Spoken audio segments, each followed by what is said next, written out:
आज के इस वीडियो लेक्चर में आप सभी लोगों का स्वागत है। आज जो टॉपिक हम लोग डिस्कस करने जा रहे हैं वो टॉपिक है ऑप्टिकल इंस्ट्रूमेंट। ठीक है, ऑप्टिकल इंस्ट्रूमेंट में क्या होता है। जैसे ऑप्टिकल इंस्ट्रूमेंट की बात करते हैं तो हम लोगों के दिमाग में microscope, telescope, Galilean telescope, terrestrial telescope ये सब आता है दिमाग में। अब जैसे माइक्रोस्कोप है, माइक्रोस्कोप को भी हम लोग सिंपल माइक्रोस्कोप, कंपाउंड माइक्रोस्कोप में डिवाइड किए हैं। टेलीस्कोप की अगर बात करते हैं तो टेलीस्कोप को भी हम लोग अलग अलग पार्ट में डिवाइड किए हैं। जैसे हमारे पास है एस्ट्रोनॉमिकल टेलीस्कोप जो हमारे सिलेबस में भी है, जो हम लोगों को डिस्कस करना है। दूसरा फिर है टेरेस्ट्रियल टेलीस्कोप। तीसरा है गैलीलियन टेलीस्कोप। गैलीलियन टेलीस्कोप से आप सब लोग अच्छी तरह से परिचित होंगे। जो बाइनोकुलर हम लोग यूज़ करते हैं वो जनरली गैलीलियो टेलीस्कोप ही है। उसमें एक कन्वेक्स लेंस, दूसरा कनकेव लेंस का यूज होता है।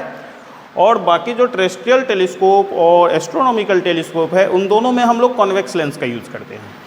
ठीक है, डिफरेंस क्या है कि एस्ट्रोनॉमिकल टेलीस्कोप में जो इमेज का फॉर्मेशन होता है या फाइनल इमेज जो होता है वो इन्वर्टेड होता है, उल्टा होता है। लेकिन टेरेस्ट्रियल टेलीस्कोप, टेरेस्ट्रियल का मीनिंग ये हो गया कि अर्थ से रिलेटेड, पृथ्वी से संबंधित, हिंदी में हम लोग उसको बोलते हैं पार्थिव। तो पृथ्वी पर या अर्थ पर जो भी ऑब्जेक्ट है उस ऑब्जेक्ट को हमें सीधा देखने का आदत है। अब सीधा देखने का आदत है इसलिए टेरेस्ट्रियल टेलीस्कोप में जो भी इमेज का फॉर्मेशन होता है वो सीधा होता है। ठीक है, ये तो हुई टेलीस्कोप की बात। माइक्रोस्कोप में जैसे हम लोग सिंपल माइक्रोस्कोप यूज़ करते हैं, कंपाउंड माइक्रोस्कोप यूज़ करते हैं।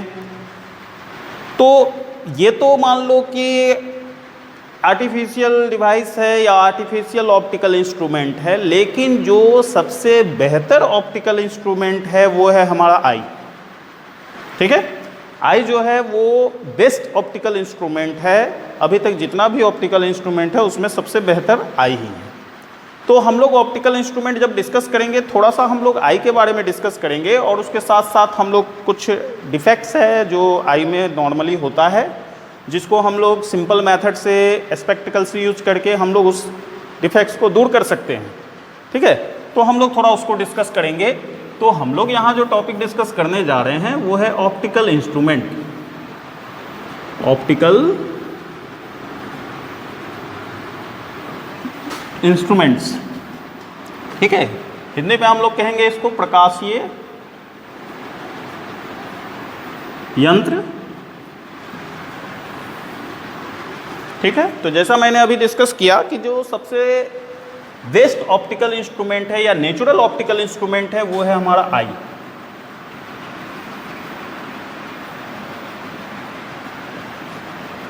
ठीक है, हिंदी में हम लोग नेत्र कहते हैं, ऐसे नॉर्मली आई से तो आप लोग सब जान ही रहे हैं। अब देखो इस आई में जो बेसिक पार्ट्स है वो कौन कौन सा है, हम लोग उसके बारे में थोड़ा सा डिस्कस करते हैं। एक सिंपल सा डायग्राम हम लोग यहाँ ड्रॉ करते हैं। ठीक है, नॉर्मली आई में क्या होगा, ये एक बाइकन्वेक्स लेंस है। ठीक है, इस बाइकन्वेक्स लेंस के ऊपर मसल्स का एक लेयर होता है।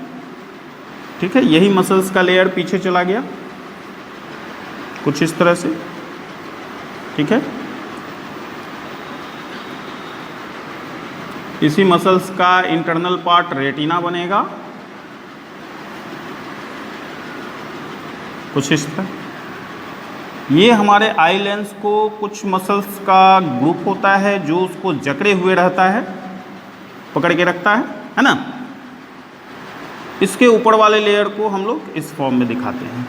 ये जो ऊपर वाला लेयर है इसको हम लोग अपने आई को टच करके फिल कर सकते हैं, है ना। जो उभरा हुआ पार्ट है वो ऊपर का यही पार्ट है। इस पार्ट को हम लोग कहते हैं कॉर्निया। ये जो पार्ट है ये है कॉर्निया। ठीक है, ये जो मसल्स का लेयर अभी हम लोग डिस्कस किए इसको हम लोग कहते हैं आइरिस। ठीक है, ये आइरिस का वर्क क्या है, तो ये आइरिस क्या करता है, ये जो स्पेस हम लोग देख रहे हैं सामने से देखेंगे तो ये सर्कुलर होगा या गोल हम लोग कह सकते हैं। इसको हम लोग कहते हैं प्यूपिल।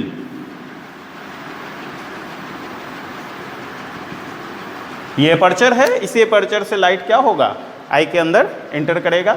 ठीक है, अब ये जो एपर्चर है ये एपर्चर आइरिस के वर्किंग पर डिपेंड करता है। अगर लाइट अधिक होती है तो आइरिस फैल जाता है, और जब आइरिस फैलेगा तो ये प्यूपिल का आकार छोटा हो जाएगा, है ना, हिंदी में इसको पुतली कहते हैं। आइरिस अगर फैलेगा तो पुतली का आकार यानी प्यूपिल का आकार छोटा हो जाएगा, और कम लाइट में जब हम लोग जाते हैं तो आइरिस सिकुड़ जाता है, और जब आइरिस सिकुड़ता है तो प्यूपिल का आकार बड़ा हो जाता है। ये है लेंस, ठीक है। ये क्रिस्टलाइन लेंस होता है, क्रिस्टलाइन बाइकन्वेक्स लेंस होता है। इस क्रिस्टलाइन बाइकन्वेक्स लेंस के साथ कंडीशन क्या है, तो इसके फोकल लेंथ को हम लोग, ये मसल्स है ना, इस मसल्स को हम लोग बोलते हैं सिलियरी मसल्स,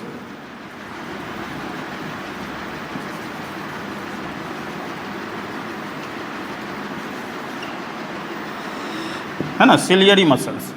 तो सिलियरी मसल्स क्या करता है, सिलियरी मसल्स इस आई लेंस के फोकल लेंथ को एडजस्ट करता है, ठीक है।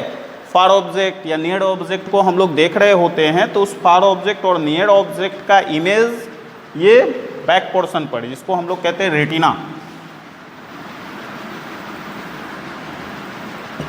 ठीक है। तो इस बैक पोर्शन यानी रेटिना पर बनना चाहिए किसी भी ऑब्जेक्ट का इमेज। जो सबसे इंपॉर्टेंट पार्ट ऑब्जेक्ट का होता है, जिसको हम लोग सबसे ध्यान से देखते हैं, उसको इस जगह पे उसका इमेज का फॉर्मेशन होता है, इसको हम लोग बोलते हैं येलो स्पॉट, है ना। जब हम लोग किसी ऑब्जेक्ट को देख रहे होते हैं और उसको काफ़ी ध्यान से उस ऑब्जेक्ट के जिस पार्ट को हम लोग देखते हैं, तो वो पार्ट का इमेज का फॉर्मेशन होता है येलो स्पॉट में, ठीक है। तो ये रेटिना। और देखो इसमें क्या होता है कि ये जो अंदर का ये पार्ट है, इस पूरे पार्ट को हम लोग कहते हैं आई बॉल। इस आई बॉल के अंदर जो लिक्विड फॉर्म में लिक्विड भरा होता है, उस लिक्विड को हम लोग कहते हैं विट्रस ह्यूमर, विट्रस ह्यूमर, ठीक है। और ये जो अभी हम लोग डिस्कस किए कॉर्निया, ये कॉर्निया और लेंस के बीच में भी एक लिक्विड भरा हुआ होता है इस जगह पर, इसको हम लोग कहते हैं एक्वस ह्यूमर,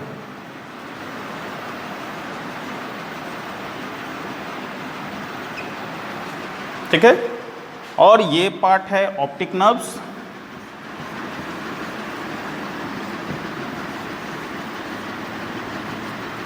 ठीक है। ये ऑप्टिक नर्व्स क्या करेगा, तो जो भी इमेज का फॉर्मेशन होगा रेटिना पर, उसके सिग्नल को ब्रेन तक भेजेगा, ठीक है। और जब ब्रेन तक भेजेगा तो हम लोग उस ऑब्जेक्ट को देख पाएंगे।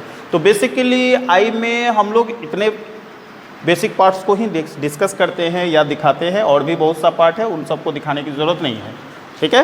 तो अगर हम लोग आई के बेसिक पार्ट्स की अगर बात करें, तो आई क्या है, नेचुरल ऑप्टिकल इंस्ट्रूमेंट है, प्राकृतिक प्रकाशीय यंत्र है, ठीक है। इस नेचुरल ऑप्टिकल इंस्ट्रूमेंट में ये जो सबसे बाहर का उभरा हुआ भाग है, इस भाग को हम लोग कहते हैं कॉर्निया, ठीक है। ये कॉर्निया का कर्वेचर यूनिफॉर्म होगा।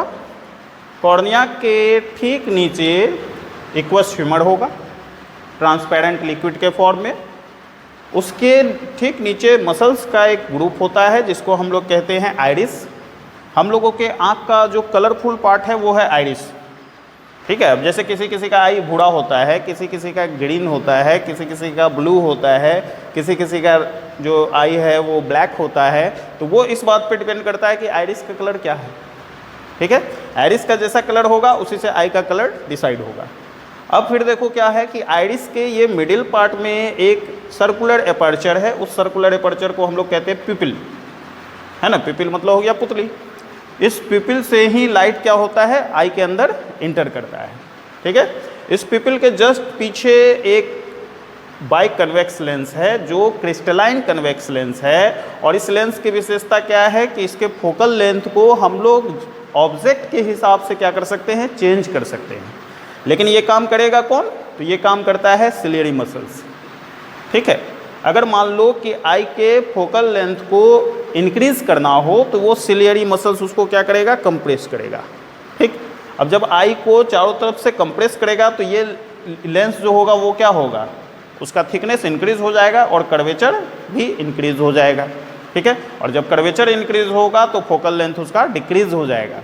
फिर जब हम लोग इसको किसी दूर के ऑब्जेक्ट के लिए एडजस्ट करेंगे, तो ये सिलियरी मसल्स खींच जाएगा।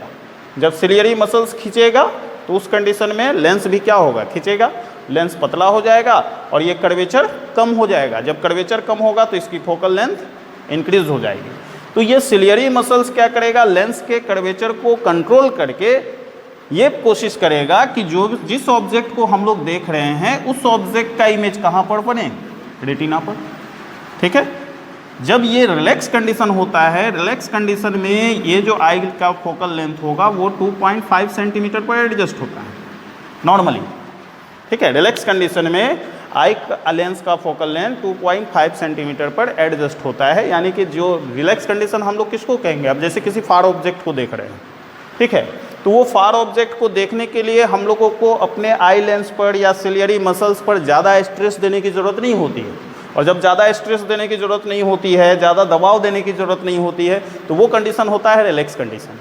ठीक है, लेकिन अगर हम लोग किसी नियर ऑब्जेक्ट को देख रहे होते हैं और उसको कंटिन्यू देखते हैं, तो उस कंडीशन में क्या होता है कि ये जो सिलियरी मसल्स है ये आई लेंस को कंटिन्यू कंप्रेस करके रखता है। अब जब कंटिन्यू कंप्रेस करके रखेगा तो उस कंडीशन में क्या होगा, सिलियरी मसल्स पर स्ट्रेस होगा, और स्ट्रेस होगा तो हम लोग नॉर्मली क्या ऑब्जर्व करते हैं, जैसे तुम लोग अक्सर शिकायत करते होगे कि पढ़ते समय बहुत देर तक पढ़ रहे हैं तो आँख में दर्द होने लगता है या आँख से पानी गिरने लगता है या सर में दर्द होने लगता है। ठीक है, तो वो इस कारण होता है कि ये सिलियरी मसल्स और आई लेंस दोनों नियर ऑब्जेक्ट के लिए जब एडजस्ट किया हुआ होगा तो उसकी फोकल लेंथ कम होगी, और जब फोकल लेंथ कम होगी तो उस कंडीशन में ये सिलियरी मसल्स क्या करता है, लेंस को कंप्रेस करके रखता है। अब जब लेंस को कंप्रेस करके रखेगा तो उस समय क्या होगा, स्ट्रेस ज़्यादा होगा, और इसी स्ट्रेस के कारण हम लोगों के आई में दर्द होने लगता है। लेकिन जब हम लोग दूर के ऑब्जेक्ट को देखते तो वो रिलैक्स कंडीशन होता है। उस रिलैक्स कंडीशन में क्या होगा, सिलियरी मसल्स नॉर्मल पोजीशन में होगा, आई लेंस नॉर्मल पोजीशन में होगा, तो उस कंडीशन में हम लोगों के आई पर ज़्यादा स्ट्रेस नहीं पड़ता है। ठीक है, फिर हम लोग यहाँ पर देखें, जैसे ये विट्रस ह्यूमर, ये लिक्विड एक है, ट्रांसपेरेंट लिक्विड भरा हुआ है ना। इस ट्रांसपेरेंट लिक्विड का रिफ्रैक्टिव इंडेक्स आई लेंस से थोड़ा कम होता है। ठीक है, अब इसके पीछे ये रेटिना है। रेटिना जो है वो स्क्रीन की तरह बिहेव करेगा, पर्दा की तरह बिहेव करेगा। ठीक है, जो भी ऑब्जेक्ट हम लोग देख रहे हैं उस ऑब्जेक्ट का इमेज इसी रेटिना पर फॉर्मेशन होगा। और जैसा अभी हम लोग डिस्कस किए कि येलो स्पॉट पर जिस ऑब्जेक्ट को हम लोग देख रहे हैं उस ऑब्जेक्ट का जो सबसे इंपॉर्टेंट पार्ट है, जिसको सबसे ध्यान से देखा जा रहा है, उसका इमेज कहाँ बनेगा, येलो स्पॉट पर। यहाँ पर एक बात तुम लोग और ध्यान में रखना कि जैसे रेटिना में क्या होता है कि रेटिना में दो तरह का सेल होता है ना। रेटिना में जो सेल होगा वो दो तरह का होता है, एक होता है रॉड सेल और दूसरा होता है कोन सेल। ठीक है, इन दोनों का फंक्शन क्या है, तो जैसे रॉड सेल क्या करता है, रॉड सेल लाइट के इंटेंसिटी यानी प्रकाश के तीव्रता के लिए रिस्पॉन्सिबल होता है। ठीक है, रॉड सेल जो होगा वो रिस्पॉन्सिबल होगा किसके लिए, इंटेंसिटी ऑफ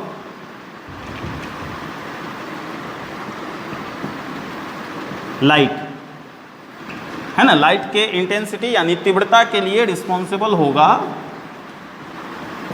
रॉड सेल, और ये जो कोन सेल है वो लाइट के कलर के लिए रिस्पॉन्सिबल होता है।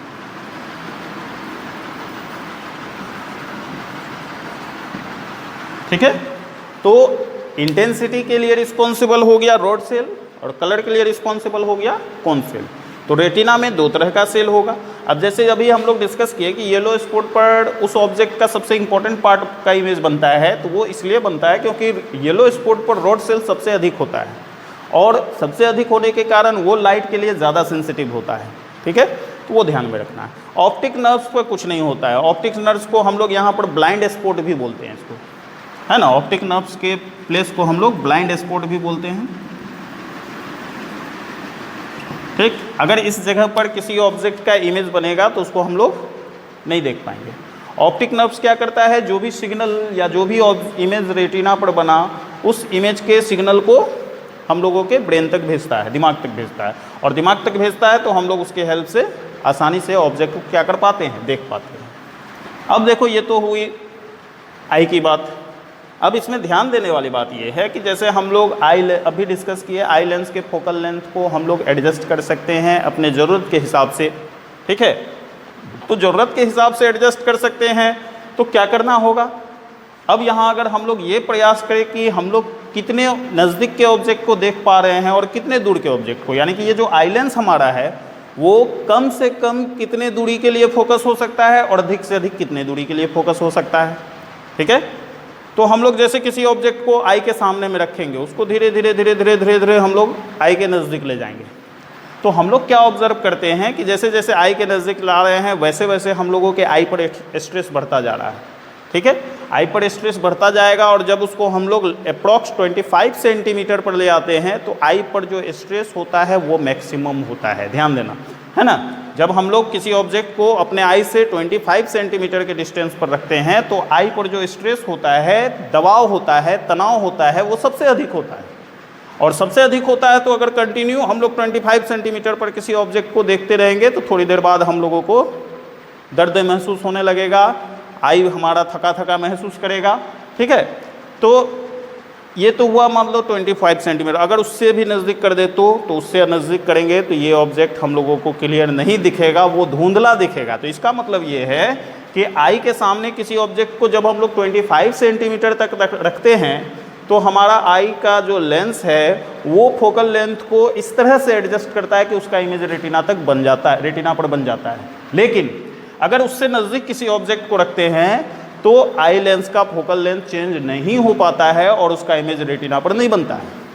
और जब रेटिना पर नहीं बनता है तो वो ऑब्जेक्ट हम लोगों को क्लियर नहीं दिखता है। लेकिन जब दूर ले जाते हैं तो और रिलैक्स होता चला जाता है। और जो फार पॉइंट हमारे आई का होता है वो है इनफानाइट, है ना। बैठे बैठे यहाँ से हम लोग स्टार देख लेते हैं, सन देख लेते हैं, तो हम लोगों के आई का जो फार पॉइंट है वो इनफानाइट है। तो हमारा रेंज ऑफ विज़न क्या हुआ? तो हमारा जो रेंज ऑफ विज़न है, रेंज ऑफ विज़न वो कहाँ से कहाँ तक होगा? 25 सेंटीमीटर टू इनफानाइट, है ना। हम लोग 25 सेंटीमीटर से लेकर इनफानाइट तक के ऑब्जेक्ट को देख सकते हैं।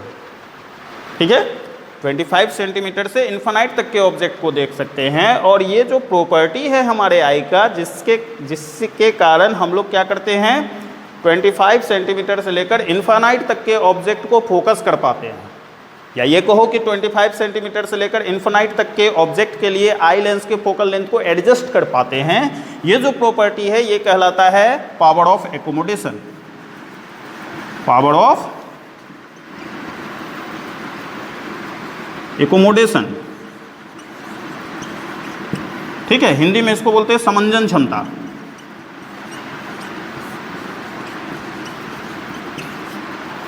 ठीक है, हम लोग हिंदी में इसको क्या बोलेंगे? समंजन क्षमता, पावर ऑफ एकोमोडेशन। तो जैसे हम लोग आई लेंस को अब नज़दीक के ऑब्जेक्ट को देख रहे हैं, उस नज़दीक के ऑब्जेक्ट के अनुसार हम लोगों का आई लेंस का फोकल लेंथ एडजस्ट हो गया। फिर जब हम लोग दूर के ऑब्जेक्ट को देखने लगे तो आई लेंस का फोकल लेंथ दूर के ऑब्जेक्ट के अनुसार एडजस्ट हो गया। तो ये जो प्रॉपर्टी है हमारे आई का, जो ऑब्जेक्ट के पोजीशन के हिसाब से अपने फोकल लेंथ को एडजस्ट करता है, इसी प्रॉपर्टी को हम लोग कहते हैं पावर ऑफ एकोमोडेशन। ठीक है, तो क्लियर है आई? इसमें कोई कन्फ्यूज़न? इसमें ध्यान में रखना है ये अपर मोस्ट पार्ट जो उभड़ा हुआ है, जिसको हम लोग फिल कर सकते हैं। अगर अपने आई को बंद करके उंगली से टच करो उसको, ठीक है, तो ये पार्ट हम लोग फिल कर सकते हैं, उभड़ा हुआ रहता है। इसको हम लोग कहते हैं कॉर्निया, ये थोड़ा हार्ड होता है। ठीक है, इसके ठीक नीचे एक्वस ह्यूमर का लेयर होगा, उसके नीचे आइरिस होगा। आइरिस क्या है? तो आई का कलरफुल पार्ट आइरिस है। ठीक है, आइरिस क्या करता है? आइरिस एक्चुअल में मसल्स का ग्रुप है और ये मसल्स का ग्रुप फैल सकता है, सिकुड़ सकता है। ठीक है, ये हम लोगों के बॉडी का जितना भी मसल्स है उसमें सबसे अधिक फैलने और सिकुड़ने वाला मसल्स यही है। ठीक है, अधिक लाइट होगी तो आइरिस फैल जाएगा और प्यूपिल यानी कि एपर्चर के साइज को छोटा कर देगा। एपर्चर के साइज को छोटा करेगा तो कम लाइट आई के अंदर प्रवेश करेगा। यही जब कम लाइट में हम लोग जाएंगे तो आइरिस सिकुड़ जाएगा, तो प्यूपिल का साइज यानी एपर्चर का साइज बड़ा हो जाएगा और अधिक लाइट आई के अंदर इंटर करेगा।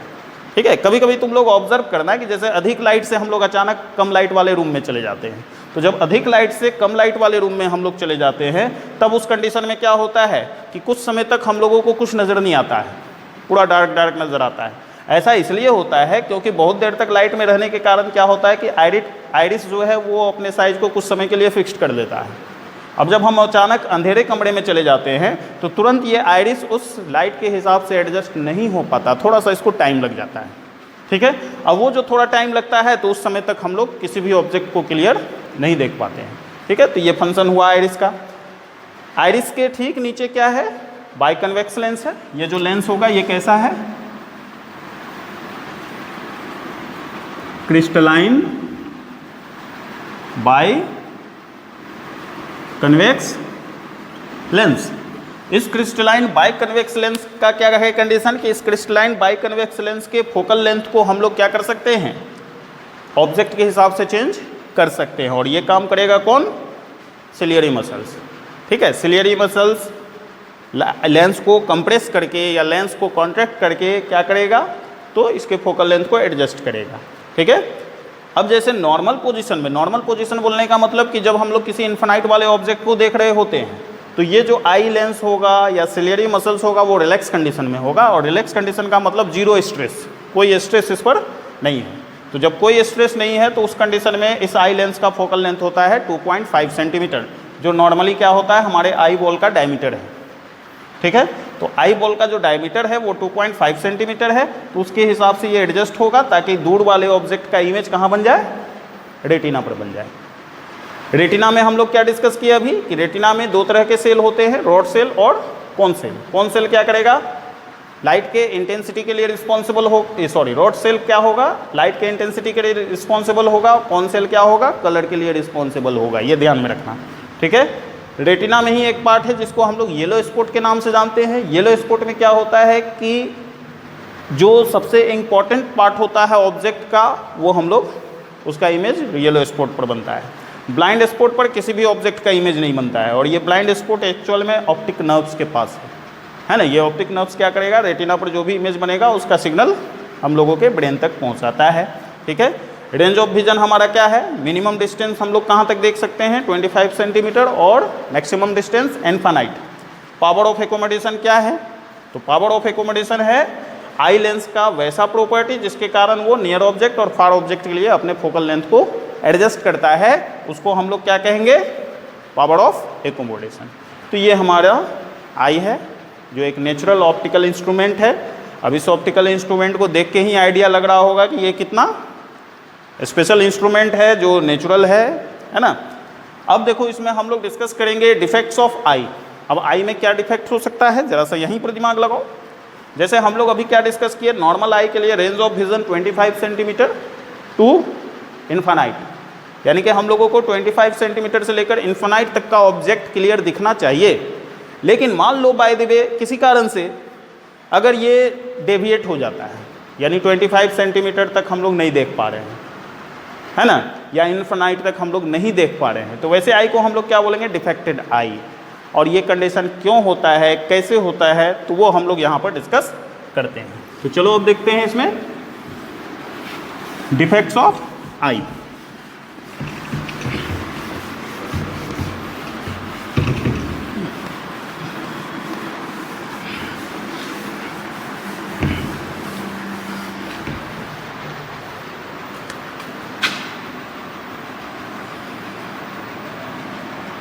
डिफेक्ट्स ऑफ आई, है ना, इसको हम लोग कह सकते हैं नेत्र दोष।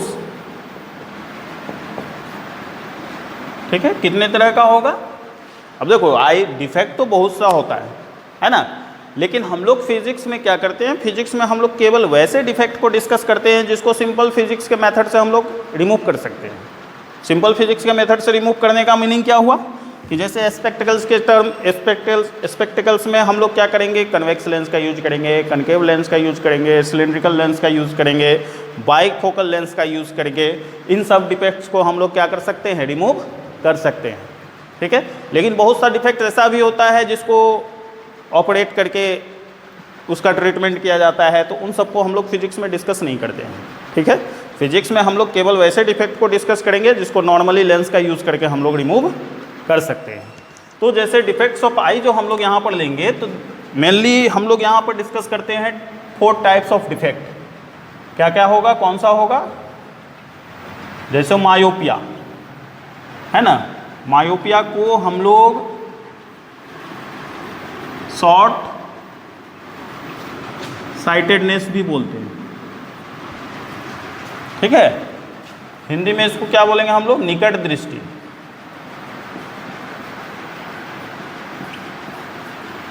ठीक, दूसरा जो डिफेक्ट्स है हमारे पास वो है हाइपर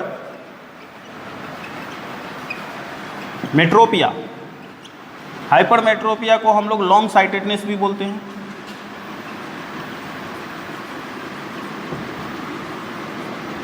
ठीक है, लॉन्ग साइटेडनेस को हम लोग बोलेंगे दूरदृष्टि। थर्ड जो हमारे पास है वो है प्रेसबायोपिया।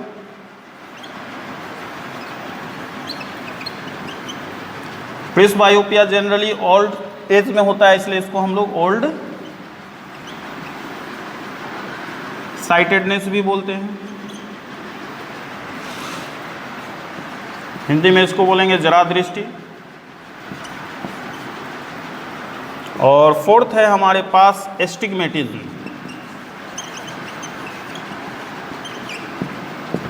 एस्टिग्मेटिज्म, इसको हम लोग अविंदुकता बोलते हैं।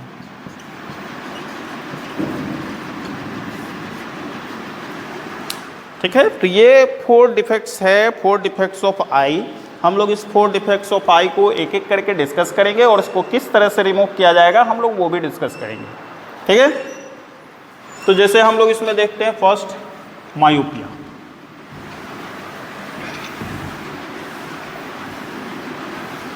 ठीक है, देखो सबसे बड़ी बात यहाँ क्या है, मायोपिया हम लोग क्या लिखे, शॉर्ट साइटेडनेस। शॉर्ट साइटेडनेस का मीनिंग क्या हुआ कि हम लोगों को नियर ऑब्जेक्ट क्लियर दिखेगा। ठीक है, नियर ऑब्जेक्ट क्लियर दिखेगा लेकिन फार ऑब्जेक्ट क्लियर नहीं दिखेगा।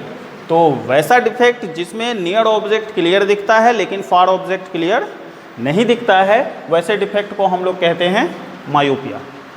ठीक है, इसमें क्या होगा, नियर विजन क्लियर लेकिन फार विजन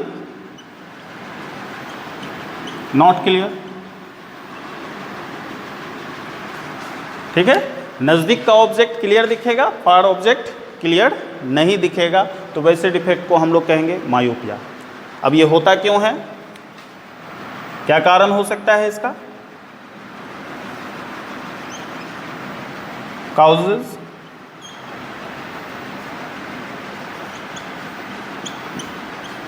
काउज सीधे रहने को, काउज है ना, किस कारण से ये होगा, तो देखो कारण में इसमें क्या होता है, कुछ कंडीशन है हमारे पास। जैसे क्या हो सकता है,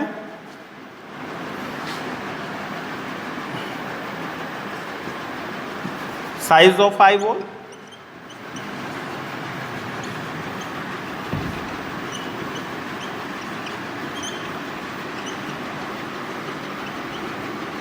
इंक्रीजेज। क्या कारण हो सकता है कि आई बॉल का साइज यानी कि आकार क्या हो जाए, बढ़ जाए।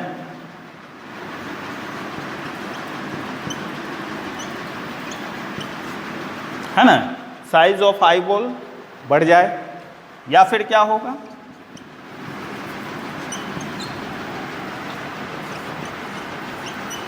Focal length of lens. दूसरा क्या इसमें कंडीशन हो सकता है कि लेंस का जो फोकल लेंथ है वो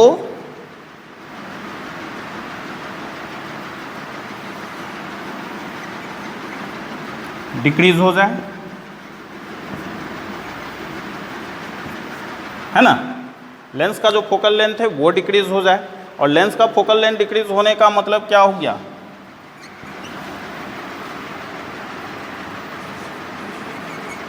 पावर ऑफ लेंस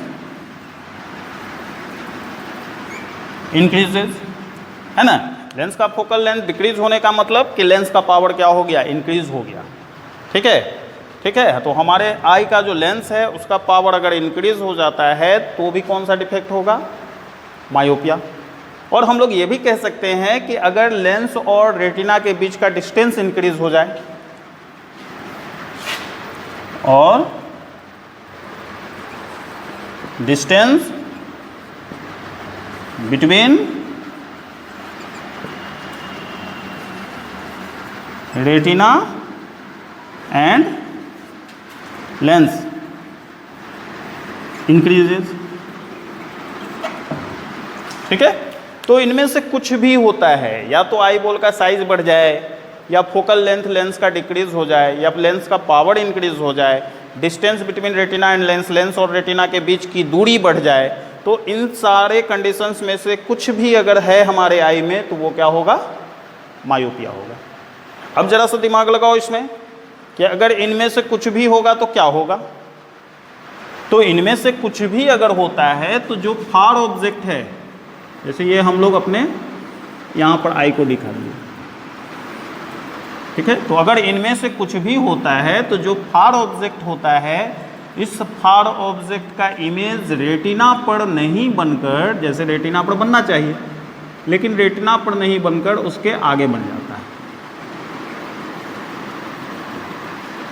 है ना। फार ऑब्जेक्ट का इमेज रेटिना पर नहीं बनकर क्या हो जाएगा, रेटिना के आगे बन जाएगा, और जब रेटिना के आगे बन जाएगा तो हम लोगों को वो इमेज क्लियर नहीं दिखेगा, ठीक है। तो इन सब के कारण से क्या होगा कि कोई भी फार ऑब्जेक्ट को अगर हम लोग देखेंगे तो उसका इमेज रेटिना पर नहीं बनकर रेटिना के कुछ आगे बन जाता है। अब क्वेश्चन ये आएगा कि इसको हम लोग ट्रीटमेंट कैसे कर सकते हैं, इसको दूर कैसे करेंगे। तो इसका ट्रीटमेंट क्या करेंगे हम लोग, या कैसे करेंगे।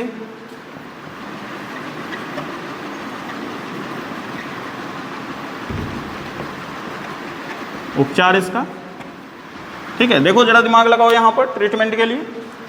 नियर ऑब्जेक्ट हमारा क्लियर है, डिस्टर्ब कौन हुआ, फार ऑब्जेक्ट, है ना। नियर ऑब्जेक्ट ठीक है, गड़बड़ कौन है, फार ऑब्जेक्ट। तो पहले फार ऑब्जेक्ट गड़बड़ होने का मतलब कि अगर हम लोग किसी इन्फानाइट वाले ऑब्जेक्ट को देखने की कोशिश कर रहे हैं तो वो हम लोगों को क्लियर नज़र नहीं आ रहा है, तो उस इन्फानाइट वाले ऑब्जेक्ट को क्लियर देखना है। उसको क्लियर देखने के लिए हम लोगों को क्या करना पड़ेगा, अपने फार विजन को ठीक करना पड़ेगा, ठीक है। तो सबसे पहले हम लोग क्या करते हैं, इसका ट्रीटमेंट करने के लिए हम लोग डिफेक्टेड आई के फार पॉइंट को डिटरमाइन करते हैं, ठीक है। अब कैसे डिटरमाइन करेंगे, जैसे मान लो किसी ऑब्जेक्ट को रख दिए कहीं दूर पर, ठीक है। अब इस ऑब्जेक्ट को दूर पर रख दिए, इस ऑब्जेक्ट से आने वाला जो रे है या इस ऑब्जेक्ट का जो इमेज है वो रेटिना पर नहीं बन रहा है। अब रेटिना पर नहीं बनने का मतलब ये हुआ कि ये ऑब्जेक्ट क्लियर नहीं दिखेगा। तो हम लोग क्या करेंगे, इस ऑब्जेक्ट के डिस्टेंस को धीरे धीरे धीरे धीरे धीरे धीरे घटाते चले जाएंगे, ठीक है। और हम लोग तब तक घटाएंगे जब तक कि इसका इमेज रेटिना पर न बने, ठीक है। मान लो ये ऑब्जेक्ट ओ है, अब इस ऑब्जेक्ट ओ को इस पोजीशन पे रख रहे हैं तो इसका इमेज रेटिना पर क्लियर बन रहा है। कुछ इस तरह से हम लोग दिखा देते हैं इसको, है ना।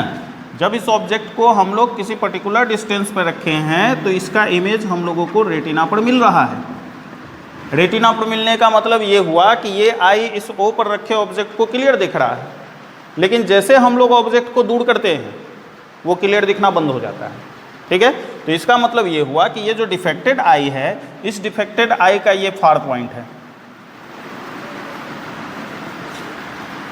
ना, इस डिफेक्टेड आई का ये फार पॉइंट है, यानी कि यहाँ तक के ऑब्जेक्ट को ये देख रहा है लेकिन इससे दूरी बढ़ा रहे हैं तो वो इसको क्लियर नहीं देख पा रहा है। अब तुम लोग खुद दिमाग लगाओ कि नॉर्मल आई के लिए फार पॉइंट क्या होता है, इन्फानाइट। अब जब इन्फानाइट होता है तो एक्चुअल में इस आई को इन्फानाइट तक देखना चाहिए लेकिन वो देख नहीं पा रहा, उसका फार पॉइंट डेविएट हो गया। अब फार पॉइंट डेविएट हो गया है तो अब हम लोग क्या कंडीशन है यहाँ अप्लाई करेंगे, हम लोग वैसे लेंस का यूज़ करेंगे जो इन्फानाइट से आने वाले रे को, है ना, जो ऑब्जेक्ट इन्फानाइट पे रखा हुआ है उस इन्फानाइट से आने वाले रे को इस तरह से डेविएट करे कि आई को ये फील हो कि ये रे आ रहा है कहाँ से, फार पॉइंट से, ठीक है। अगर आई को ये फील होगा कि ये इन्फानाइट वाले ऑब्जेक्ट का रे आ रहा है फार पॉइंट से तो ये आई उसको क्लियर देख पाएगा। अब देखो जरा यहाँ पर लाइट किस तरह से बेंड हुआ, है ना, ये पैरेलल लाइट था, उस पैरेलल लाइट को हम लोग इस तरह से बेंड किए कि आई को फील हो रहा है कि वो लाइट आ रहा है कहाँ से, ओ से। कैसे ये पॉसिबल है ना। लाइट देखो क्या हो रहा है, डाइवर्ज हो रहा है, डाइवर्ज हो रहा है तो कौन सा लेंस यूज होगा यहाँ, कॉनकेव लेंस, ठीक है। हम लोग यहाँ कॉनकेव लेंस का यूज कर देंगे। ये कॉनकेव लेंस क्या करेगा, लाइट को इन्फानाइट से आने वाले लाइट को डाइवर्ज करेगा, और जब ये डाइवर्ज करेगा तो इस आई को फील होगा कि वो लाइट आ रहा है उसके फार पॉइंट से, ठीक है, फार पॉइंट से आने का मतलब कि वो उसको क्लियर देख पाएगा। अब जरा इसमें दिमाग लगाओ, इस केस में क्या हुआ, ऑब्जेक्ट को रखे हम लोग कहाँ, इनफाइनाइट पर, ठीक है, और उस ऑब्जेक्ट का वर्चुअल इमेज फॉर्म हुआ कहाँ पर, फार पॉइंट पर। ये है वर्चुअल इमेज का पोजीशन, यानी v इज इक्वल टू, मान लो इस डिस्टेंस को -x है ना, फार पॉइंट जो है वो डिस्टेंस x है, तो इनफाइनाइट पर रखे ऑब्जेक्ट का इमेज कहाँ बना, v पर, है ना, यानी v का वैल्यू हो गया -x। तो हम लोग अब इस कंडीशन में क्या करेंगे, कैसे इसका फॉर्मूला डिराइव करेंगे।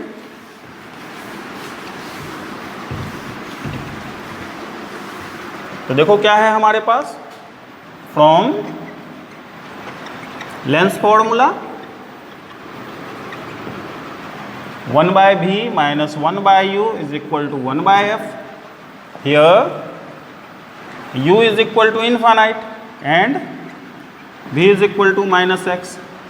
क्या हो गया, 1/-x - 1/इनफाइनाइट is equal to 1/f, और 1/-1/x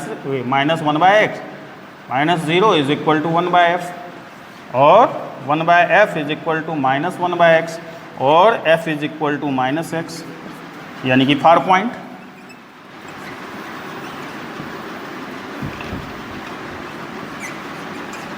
ठीक है, तो जो हमारे डिफेक्टेड आई का फार पॉइंट है, उसी फार पॉइंट के बराबर फोकल लेंथ वाले लेंस का यूज़ करेंगे। ये नेगेटिव साइन बतला रहा है कि वहाँ फोकल लेंथ, ये लेंस कैसा होना चाहिए, कॉनकेव।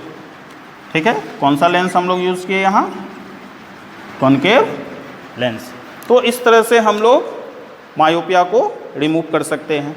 ठीक है,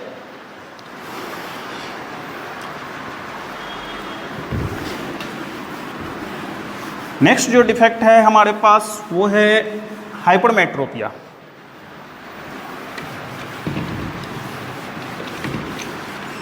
हाइपरमेट्रोपिया मायोपिया का जस्ट अपोजिट है।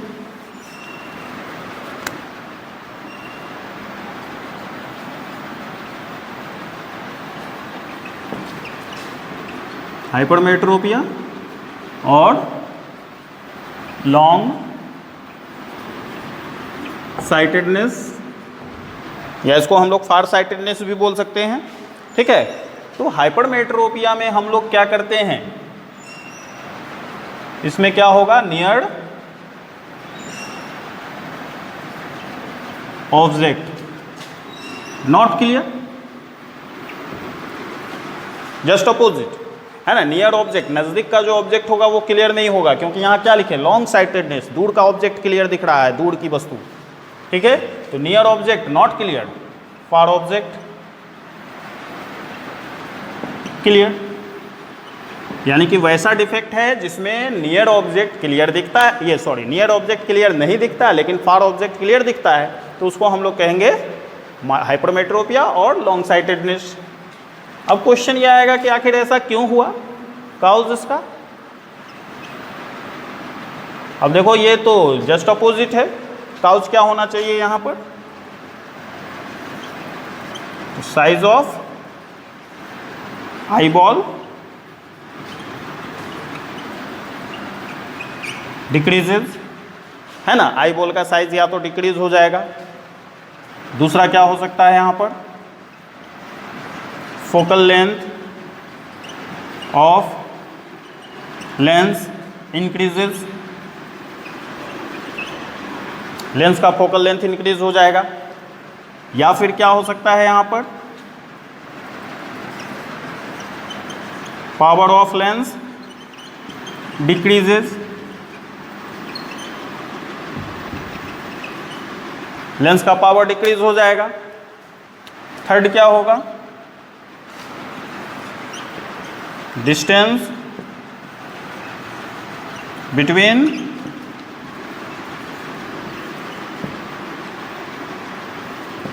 रेटिना एंड लेंस डिक्रीजेस, है ना, रेटिना और लेंस के बीच का डिस्टेंस क्या हो जाएगा, डिक्रीज हो जाएगा। इनमें से कोई भी अगर कारण होता है तब उस कंडीशन में क्या होगा, जरा सा दिमाग लगाओ इसमें। अब इस केस में हम लोग क्या कह सकते हैं, जैसे ये कोई आई हम लोग बनाएं, डिफेक्टेड आई है ना, नियर ऑब्जेक्ट को हम लोग देख रहे हैं।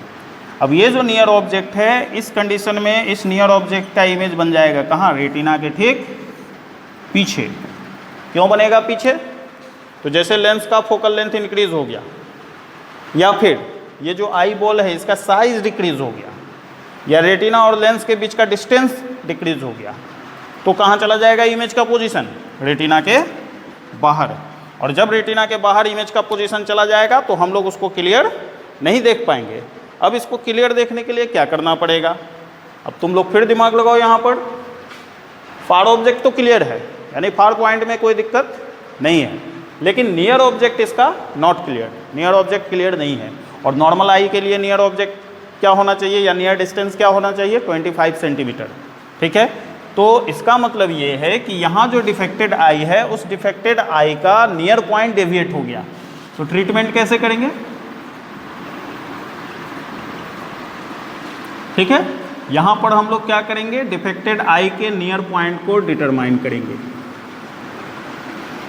ठीक है, मान लो जैसे आई के सामने किसी ऑब्जेक्ट को रखें, अब इस ऑब्जेक्ट को रखे, इस ऑब्जेक्ट का इमेज क्लियर नहीं बन रहा है, हम लोग क्या करेंगे, धीरे धीरे धीरे धीरे धीरे धीरे इसके डिस्टेंस को इंक्रीज़ करेंगे, और तब तक इंक्रीज़ करेंगे जब तक कि इमेज क्लियर बनना न शुरू हो जाए। तो जैसे ये मान लो यहाँ रखे, यहाँ रखे, यहाँ रखे, इस तरह से हम लोग ऑब्जेक्ट के पोजीशन को बढ़ाते जा रहे हैं।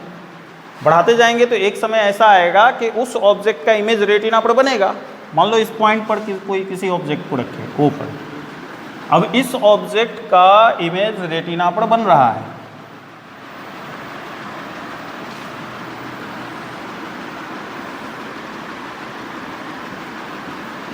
ना, इस ऑब्जेक्ट का इमेज रेटिना पर बन रहा है। लेकिन कंडीशन क्या है यहाँ पर कि नॉर्मल आई के लिए क्या कंडीशन होना चाहिए कि 25 सेंटीमीटर, यानी least distance of distinct vision, स्पष्ट दृष्टि की न्यूनतम दूरी, है ना, least distance of distinct vision या 25 सेंटीमीटर पर अगर कोई ऑब्जेक्ट है तो उस ऑब्जेक्ट का इमेज क्या होना चाहिए, रेटिना पर बनना चाहिए। ठीक है, तो यहाँ पर कंडीशन क्या है, अब मान लो कि least distance of distinct vision का पोजीशन यहाँ है ना, ये जो डिस्टेंस हो गया ये हो गया नियर पॉइंट, ये जो डिफेक्टेड आई है, इस डिफेक्टेड आई का ये नियर पॉइंट है। अब हमारे पास जो ऑब्जेक्ट है वो है least distance of distinct vision, ठीक, 25 सेंटीमीटर पर, तो इस ऑब्जेक्ट का इमेज बनना चाहिए रेटिना पर। तो अब कंडीशन देखो क्या है, मान लो इस ऑब्जेक्ट से जो रे आया, ये लाइट रे, अब ये लाइट रे को हम लोग क्या देख रहे हैं कि ये बेंड हो रहा है ऑप्टिकल सेंटर की ओर, लेंस के ऑप्टिकल सेंटर की ओर स्लाइटली बेंड हुआ, स्लाइटली बेंड हुआ इस तरह से कि हम ये आई को फील हो रहा है कि ये लाइट रे आना चाहिए कहाँ से, ओ से। तो ये किस लेंस के लिए पॉसिबल है, तो हम लोग यहाँ यूज़ करेंगे ये कन्वेक्स लेंस। ठीक है, जब हम लोग कन्वेक्स लेंस का यूज़ करेंगे तो ये कन्वेक्स लेंस क्या करेगा, लाइट को बेंड कर देगा प्रिंसिपल एक्सिस के डायरेक्शन में स्लाइटली। अब जब थोड़ा सा वो बेंड करेगा प्रिंसिपल एक्सिस की तरफ तो आई को लगेगा कि ये रे आ रहा है कहाँ से, ओ से। ठीक है, और ओ से आ रहा है तो वो आसानी से उसको देख पाएगा। अब दिमाग लगाओ इसमें कौन सा ऑब्जेक्ट है, कौन सा इमेज है, तो ऑब्जेक्ट हम लोग रखेंगे कहाँ पर, इस पॉइंट पर, और उसका वर्चुअल इमेज बना रहे हैं कहाँ, ओ पर, और उसका फाइनल ये रेटिना पर फाइनल इमेज बन रहा है। यानी कि ये जो n है ये हो गया object distance u is equal to -d।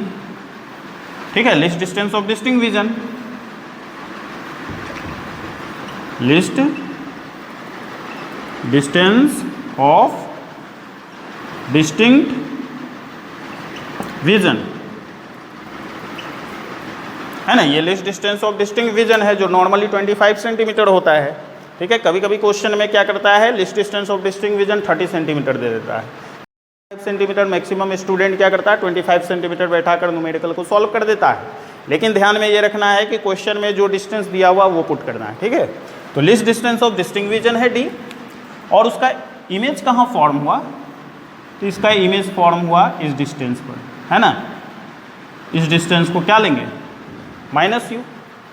ठीक है, लेकिन एक बात ध्यान में रखना, फॉर्मूला को जनरल टर्म में विदाउट साइन कन्वेंशन हम लोग फॉर्मूला को लिखेंगे, क्योंकि अक्सर ये होता है कि साइन कन्वेंशन यूज़ कर देते हैं और न्यूमेरिकल सॉल्व करते समय भी स्टूडेंट क्वांटिटी में साइन कन्वेंशन यूज़ कर देगा। तो फॉर्मूला हम लोग क्या लिखेंगे, तो we have 1/v minus 1/u is equal to 1/f और एलसीएम ले लो इसका, v into u minus v is equal to 1/f, ठीक है, और f is equal to u into v divided by u minus v, ये formula हो गया। अब यहाँ पर जो कंडीशन है इस कंडीशन के हिसाब से वैल्यू पुट कर दो यहाँ, तो देखो क्या मिलता है, f is equal to u का वैल्यू माइनस d, v भी माइनस है, ये माइनस d और v भी माइनस है, तो f इज इक्वल टू क्या होगा यहाँ, minus minus plus d into v divided by v minus d, तो ये वैल्यू के टर्म में हो गया।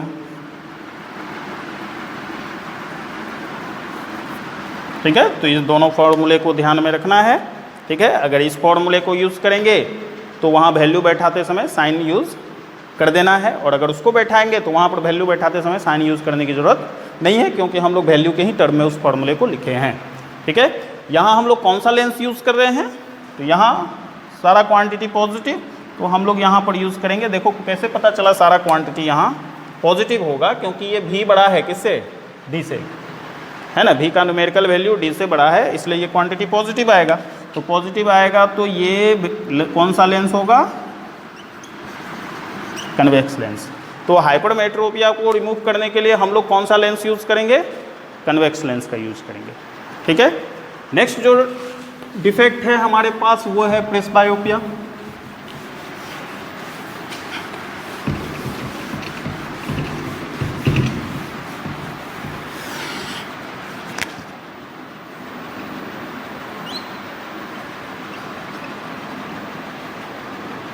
और ऑल साइटेडनेस। ठीक है, देखो प्रेसबायोपिया में क्या है कंडीशन, ऑल साइटेडनेस हम लोग लिखे हैं। अक्सर क्या होता है कि बुढ़ापे में सिलियरी मसल्स लूज हो जाता है, ठीक है, और साथ ही साथ लेंस का जो इलास्टिसिटी है वो डिक्रीज हो जाता है। तो वैसे कंडीशन में हम लोग का जो पावर ऑफ एकोमोडेशन है वो डिक्रीज हो जाता है, और पावर ऑफ एकोमोडेशन अगर डिक्रीज हो जाएगा तो हम लोग फार ऑब्जेक्ट और नियर ऑब्जेक्ट के लिए लेंस के फोकल लेंथ को एडजस्ट नहीं कर पाते हैं। तो वैसे कंडीशन में ना तो नियर ऑब्जेक्ट क्लियर दिखता है ना फार ऑब्जेक्ट क्लियर दिखता है। ठीक है, तो यहाँ पर क्या होगा, पावर ऑफ एकोमोडेशन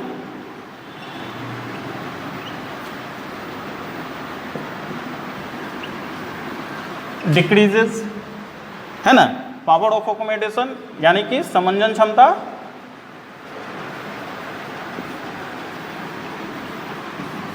घट जाती है। ठीक है, समंजन क्षमता घट जाएगी तो न तो फार ऑब्जेक्ट क्लियर दिखेगा न नियर ऑब्जेक्ट क्लियर दिखेगा। तो near object and far object ये दोनों में से कोई भी क्लियर नहीं दिखेगा, न तो नज़दीक का ऑब्जेक्ट क्लियर दिखेगा न दूर का ऑब्जेक्ट क्लियर दिखेगा। ठीक है, ये क्यों हुआ, काउज इसका क्या है, तो इलास्टिसिटी ऑफ लेंस और सिलियरी मसल्स। ठीक है, तो कंडीशन यहाँ पर क्या होगा कि इलास्टिसिटी लेंस का और सिलियरी मसल्स का दोनों डिक्रीज हो जाएगा। ठीक है, जब दोनों डिक्रीज हो जाएगा तब उस कंडीशन में क्या होगा कि हम लोगों का लेंस दूर के ऑब्जेक्ट और नज़दीक के ऑब्जेक्ट के हिसाब से फोकल लेंथ को एडजस्ट नहीं कर पाएगा, और जब एडजस्ट नहीं कर पाएगा तो हम लोगों को ना तो दूर का ऑब्जेक्ट क्लियर दिखेगा ना नज़दीक का क्लियर दिखेगा। इसका ट्रीटमेंट क्या होगा, इसके ट्रीटमेंट में हम लोग यूज़ करते हैं बायफोकल लेंस। है ना, बाई मीन्स दो, फोकल लेंस, है ना, तो दो फोकस होगा। अब लेंस में दो फोकस कैसे होगा, देखो तुम लोग अक्सर देखे होंगे कुछ अधिक एज वाले लोगों के स्पेक्टिकल्स में इस तरह का लेंस होता है ना। आफ्टर 40, 40, 45 साल, आजकल तो और कम से एज में भी हो जाता है, तो 40-45 साल के बाद जनरली लोगों को जो चश्मा लगता है, स्पेक्टिकल्स लगता है, तो उसमें इस तरह का लेंस होता है। ठीक है, इस लेंस में क्या होता है, ऊपर वाला लेंस होता है कनकेव और नीचे वाला लेंस होता है कन्वेक्स। ठीक है, अब इस कंडीशन में क्या होगा कि जब हम लोग टहल रहे होते हैं, तो टहलते हैं तो हम लोग सामने देखते हैं, और जब हम लोग सामने देखेंगे तो सामने में देखने का मतलब दूर के ऑब्जेक्ट को क्लियर दिखना है, तो हम लोग क्या रिमूव करेंगे, मायोपिया, है ना, दूर के ऑब्जेक्ट को क्लियर देखना है, यानी कि हम लोग को मायोपिया ठीक करना है, तो कनकेव लेंस का यूज़ किए। और पढ़ते समय हम लोग क्या करते हैं, नीचे देखते हैं, तो पढ़ते समय नीचे देखते हैं तो हम लोग किस लेंस का यूज़ करते हैं, कन्वेक्स लेंस का। कन्वेक्स लेंस का यूज़ किए तो हम लोग हाइपरमेट्रोपिया को रिमूव कर लिए, तो दोनों लेंस का यूज़ एक साथ किया जाता है। कभी कभी कुछ लोगों के लिए कुछ लोग अलग अलग लेंस भी यूज़ करते हैं, कनकेव अलग, कन्वेक्स अलग। पढ़ते समय वो अपने ग्लास को चेंज कर लिए और टहलते समय अपने ग्लास को चेंज कर लिए, तो ये कंडीशन है। फोर्थ जो इसमें डिफेक्ट है वो है एस्टिग्मेटिज्म। एस्टिग्मेटिज्म में क्या होता है, एस्टिग्मेटिज्म में ये बहुत रेयर है। एस्टिग्मेटिज्म में क्या होता है कि हम लोग सेम डिस्टेंस पर रखे हॉरिजेंटल और वर्टिकल प्लेन को अच्छी तरह से डिस्टिंग्विश नहीं कर पाते हैं। ठीक है, हम लोग सेम डिस्टेंस पर रखे हॉरिजेंटल और वर्टिकल प्लेन को ठीक से डिस्टिंग्विश नहीं कर पाते हैं, या तो वर्टिकल क्लियर दिखता है या हॉरिजेंटल क्लियर दिखता है, दोनों तरह का डिफेक्ट हो सकता है। ठीक है, तो यहाँ पर क्या होगा,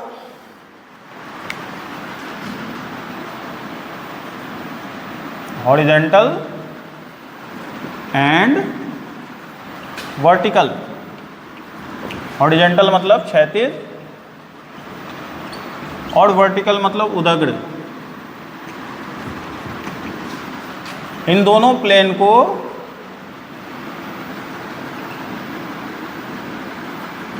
कैन नॉट बी डिस्टिंग्विश।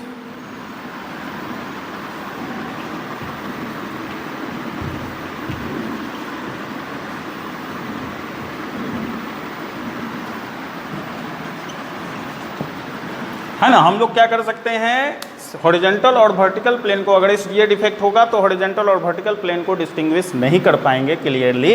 अब हॉरिजेंटल और वर्टिकल प्लेन को डिस्टिंग्विश नहीं कर पाएंगे तो ये डिफेक्ट होगा क्यों, तो इसका काउज क्या है,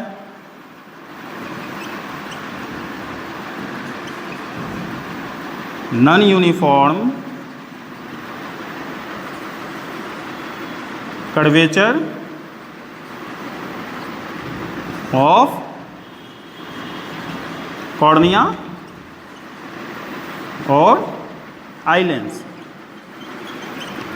ठीक है, ये डिफेक्ट क्यों प्रोड्यूस होता है, तो अगर मान लो किसी कारण से कॉर्निया या आई लेंस का कर्वेचर नॉन यूनिफॉर्म हो जाएगा, असमान हो जाएगा, तो उस कंडीशन में हम लोग इसका ये डिफेक्ट प्रोड्यूस हो जाएगा हम लोगों के आई में।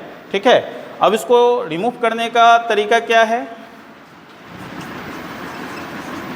इसका ट्रीटमेंट होगा सिलिंड्रिकल लेंस।